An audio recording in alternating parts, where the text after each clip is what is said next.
ಕರಗುತ್ತಿದೆ ಬಂಗಾರದ ಬೆಟ್ಟ. ಯಾವುದಪ್ಪ ಅದು ಬಂಗಾರದ ಬೆಟ್ಟ ಅಂತ ಯೋಚನೆ ಮಾಡ್ತಾ ಇದ್ದೀರಾ? ಇದು ಆಭರಣ ಪ್ರಿಯರಿಗೆ ಸಂತಸ ತರುವಂತಹ ಸುದ್ದಿ. ಯಾಕೆಂತಂದ್ರೆ ಬಂಗಾರದ ರೇಟ್ ಯಾವ ರೀತಿ ಆಗಿತ್ತು ಅಂತಂದ್ರೆ ಬಂಗಾರದ ಬೆಟ್ಟ ಅಂತಾನೆ ಅನ್ನಿಸ್ತಾ ಇತ್ತು. ಅಷ್ಟರ ಮಟ್ಟಿಗೆ ರೇಟ್ ಜಾಸ್ತಿ ಆಗಿತ್ತು. ಆಭರಣ ಪ್ರಿಯರಿಗೆ ಸಂತಸದ ಸುದ್ದಿ ಇದು. ಸ್ಥಿರ ಆದಾಯ ತರುವ ಕಮೋಡಿಟಿ ಮಾರ್ಕೆಟ್ ಕಡೆ ಈಗ ಹೂಡಿಕೆದಾರರ ಚಿತ್ತ. ಬಂಗಾರದ ಮೇಲಿನ ಹೂಡಿಕೆ ಹಿಂತೆಗೆತ ಹೆಚ್ಚಳ ಆಗಿದೆ. ಪರಿಣಾಮ ಚಿನ್ನದ ಬೆಲೆಯಲ್ಲಿ ನಿರಂತರ ಇಳಿಮುಖವಾಗಿ ಸಾಗ್ತಾ ಇದೆ. 10 ಗ್ರಾಂ ಶುದ್ಧ ಚಿನ್ನದ ಬೆಲೆ 1.44 ಲಕ್ಷಕ್ಕೆ ಇಳಿಕೆಯಾಗಿದೆ. ಬೆಳ್ಳಿ ಬೆಲೆಯಲ್ಲೂ ಕೂಡ ದೊಡ್ಡ ಪ್ರಮಾಣದ ಇಳಿಕೆಯಾಗಿದೆ. 2.42 ಲಕ್ಷ ರೂಪಾಯಿಗೆ ಈ ಒಂದು ಕೆಜಿ ಬೆಳ್ಳಿ ಬೆಲೆ ಇಳಿದಿದೆ. ಚಿನ್ನ ಮತ್ತು ಬೆಳ್ಳಿ ಬೆಲೆಯಲ್ಲಿ ಇನ್ನಷ್ಟು ಇಳಿಕೆ ಸಾಧ್ಯತೆ. ಕರಗುತ್ತಿದೆ ಬಂಗಾರದ ಬೆಟ್ಟ. ಸ್ಥಿರ ಆದಾಯ ತರುವ ಕಮೋಡಿಟಿ ಈಗ ಮಾರ್ಕೆಟ್ ಕಡೆ ಹೂಡಿಕೆದಾರರ ಚಿತ್ತ ಇದೆ. ಪರಿಣಾಮ ಚಿನ್ನದ ಬೆಲೆಯಲ್ಲಿ ನಿರಂತರವಾಗಿ ಇಳಿಮುಖ ಆಗ್ತಾ ಇದೆ. 10 ಗ್ರಾಂ ಶುದ್ಧ ಚಿನ್ನದ ಬೆಲೆ 1.44 ಲಕ್ಷಕ್ಕೆ ಇಳಿಕೆಯಾಗಿದೆ. ಬೆಳ್ಳಿ ಬೆಲೆಯಲ್ಲೂ ಕೂಡ ದೊಡ್ಡ ಪ್ರಮಾಣದ ಇಳಿಕೆಯಾಗಿದೆ. 2.42 ಲಕ್ಷ ರೂಪಾಯಿಗೆ ಒಂದು ಬೆಳ್ಳಿ ಬೆಲೆ ಇಳಿಕೆಯಾಗಿದೆ. ಹಾಗಾಗಿ ಎಲ್ಲ ಗ್ರಾಹಕರಿಗೂ ಕೂಡ ಖುಷಿಯ ವಿಚಾರ ಇದು. ಚಿನ್ನ ಮತ್ತೆ ಬೆಳ್ಳಿ ಬೆಲೆಯಲ್ಲೂ ಇನ್ನಷ್ಟು ಇಳಿಕೆಯಾಗುವ ಸಾಧ್ಯತೆ ಇದೆ. ಹಾಗಾಗಿ ಗ್ರಾಹಕರಿಗೆ ಬಹಳ ಒಂದು ಸ್ವೀಟ್ ನ್ಯೂಸ್ ಇದು.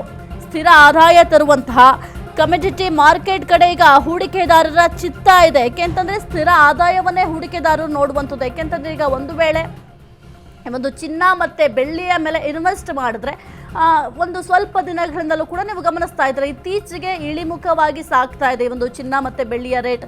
ಹಿಂದಿನ ದಿನಗಳಲ್ಲಿ ನೀವು ಅಂದರೆ ಜನವರಿ ಮೊದಲ ವಾರದಲ್ಲಿ ನೀವು ಗಮನಿಸಬಹುದು, ಮೊದಲ ವಾರದಲ್ಲಿ ಒಂದು ಚಿನ್ನದ ರೇಟ್ ಜಾಸ್ತಿ ಆಗಿತ್ತು, ಜೊತೆಗೆ ಬೆಳ್ಳಿಯ ರೇಟ್ ಕೂಡ ಜಾಸ್ತಿ ಆಗ್ತಾ ಇತ್ತು. ಆದರೆ ಗ್ರಾಹಕರಿಗೆ ಟೆನ್ಷನ್ ಆಗ್ತಾ ಇತ್ತು.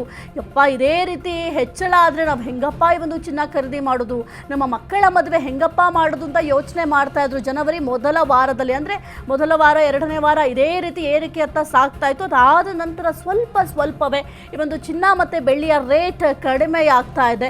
ಆದರೆ ಹೂಡಿಕೆದಾರರಿಗೆ ಟೆನ್ಷನ್ ಆಗ್ತಾ ಇದೆ. ಮೊದಲಿಗೆ ಏನಂದ್ಕೊಂಡ್ರು ಹೂಡಿಕೆದಾರರು, ಈ ಒಂದು ಚಿನ್ನ ಮತ್ತು ಬೆಳ್ಳಿಯ ರೇಟ್ ಯಾವುದೇ ಕಾರಣಕ್ಕೂ ಕೂಡ ಕಡಿಮೆ ಆಗೋದಿಲ್ಲ, ನಾವು ಇನ್ವೆಸ್ಟ್ ಮಾಡಿದಷ್ಟು ನಮಗೆ ಲಾಭ ಸಿಗುತ್ತೆ. ಈಗ ಯಾವ ರೀತಿ ಚಿನ್ನ ಮತ್ತೆ ಬೆಳ್ಳಿಯ ರೇಟ್ ಹೆಚ್ಚಳ ಆಗ್ತಾ ಇದೆ, ಅದೇ ರೀತಿ ನಮಗೂ ಕೂಡ ಲಾಭ ಬರುತ್ತೆ ಅಂತ ನಿರೀಕ್ಷೆಯನ್ನ ಇಟ್ಕೊಂಡಿದ್ರು. ಆದರೆ ಆ ನಿರೀಕ್ಷೆಗಳೆಲ್ಲವೂ ಕೂಡ ಈಗ ಹುಸಿಯಾಗಿದೆ. ಒಂದು ಚಿನ್ನ ಮತ್ತೆ ಬೆಳ್ಳಿಯ ರೇಟ್ ಇಳಿಮುಖವಾಗಿ ಸಾಗ್ತಾ ಇದೆ. ಹಾಗಾಗಿ ಈಗ ಹೂಡಿಕೆದಾರರು ತಮ್ಮ ಪ್ಲಾನ್ ಅನ್ನ ಚೇಂಜ್ ಮಾಡ್ಕೊಂಡಿದ್ದಾರೆ. ಸ್ಥಿರ ಆದಾಯ ಯಾವುದು ತರುತ್ತೆ, ಆ ಒಂದು ಸ್ಥಿರ ಆದಾಯ ತರುವಂತಹ ಒಂದು ಕಮೋಡಿಟಿ ಮಾರ್ಕೆಟ್ ಕಡೆ ಈಗ ಹೂಡಿಕೆದಾರರ ಚಿತ್ತ ನೆಟ್ಟಿದೆ. ಹಾಗಾಗಿ ಬಂಗಾರದ ಮೇಲಿನ ಹೂಡಿಕೆಯನ್ನ ಈಗ ಎಷ್ಟೋ ಜನ ಅಂದರೆ ಏನೀಗ ಶೇರ್ ಮಾರ್ಕೆಟಲ್ಲಿ ಇನ್ವೆಸ್ಟ್ ಮಾಡ್ತಾರೆ, ಇನ್ವೆಸ್ಟ್ ಮಾಡುವಂಥವ್ರು ಅವರೆಲ್ಲರೂ ಕೂಡ ವಾಪಸ್ ಪಡ್ಕೊಂಡಿದ್ದಾರೆ. ಇನ್ನು 10 ಗ್ರಾಂ ಶುದ್ಧ ಚಿನ್ನದ ಬೆಲೆ ಈಗ 1.44 ಲಕ್ಷಕ್ಕೆ ಇಳಿಕೆಯಾಗಿದೆ. ಬೆಳ್ಳಿ ಬೆಲೆಯಲ್ಲೂ ಕೂಡ ಗಣನೀಯವಾಗಿ ಇಳಿಕೆಯಾಗಿದೆ. ಇನ್ನು 2.42 ಲಕ್ಷ ರೂಪಾಯಿಗೆ ಒಂದು ಬೆಳ್ಳಿ ರೇಟ್ ಕೂಡ ಇಳಿದಿದೆ. ಚಿನ್ನ ಮತ್ತು ಬೆಳ್ಳಿ ಬೆಲೆಯಲ್ಲಿ ಇನ್ನಷ್ಟು ಇಳಿಕೆಯಾಗುವ ಸಾಧ್ಯತೆ ಇದೆ. ಏಕೆಂತಂದರೆ ಮತ್ತಷ್ಟು ಇಳಿಕೆಯಾದರೆ ಗ್ರಾಹಕರಿಗಂತೂ ಫುಲ್ ಹ್ಯಾಪಿ ಆಗ್ತಾರೆ. ಈಗ ಸದ್ಯಕ್ಕೆ ಶುಭ ಸಮಾರಂಭಗಳನ್ನು ಮಾಡುವಂತಹ ಸಮಯ. ಈ ಒಂದು ಫೆಬ್ರವರಿ, ಮಾರ್ಚ್, ಏಪ್ರಿಲ್ ಈ ತಿಂಗಳಲ್ಲಿ ಅತಿ ಹೆಚ್ಚಾಗಿ ಶುಭ ಕಾರ್ಯಗಳನ್ನು ಮಾಡ್ತಾರೆ. ಮದುವೆ ಆಗಿರಬಹುದು ಅಥವಾ ಗೃಹ ಪ್ರವೇಶಗಳಾಗಿರಬಹುದು.